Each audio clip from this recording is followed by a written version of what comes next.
ফ্রিজটা সুন্দরভাবে পরিষ্কার করার পরে কাগজ লেবু দিয়ে দিচ্ছি যাতে কোনো গন্ধ না থাকে, আরো সুগন্ধ লাগে। বন্ধুরা, আজকে ফ্রিজ পরিষ্কারের পালা। কয়েকদিন যাবৎ ফ্রিজটা পরিষ্কার করে সেভাবে আর সময় হয়ে ওঠে না। তাই আজ ঠিক করলাম পরিষ্কার করেই ফেলি।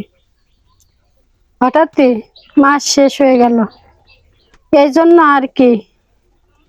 তাছাড়া বাপের বাড়ি থেকে বাবা আবার মাছ পাঠানোর জন্য বারবার বলেছিল, তাই ভাবলাম পরিষ্কার করেই ফেলি। এখন দেখতে পাচ্ছেন আমি পরিষ্কার করছি, কিন্তু না, আপনাদের দাদাই সবটা করেছে। আমার হাতের কাজ সেরে এসে বললাম, আমার কাছে দাও, তাই আমি করছি। দেখুন বন্ধুরা, পরিষ্কার করার পরে কত সুন্দর দেখাচ্ছে। ফ্রিজটা সুন্দরভাবে পরিষ্কার করার পরে কাগজ লেবু দিয়ে দিচ্ছি যাতে কোনো গন্ধ না থাকে, আরো সুগন্ধ লাগে,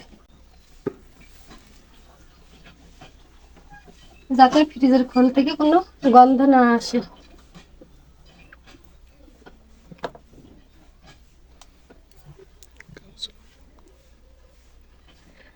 কাগজ লেবু দিয়ে দিচ্ছি, দেখেন কাগজ লেবু দিয়ে দিচ্ছি যাতে কোনো গন্ধ না থাকে, আরো সুগন্ধ লাগে।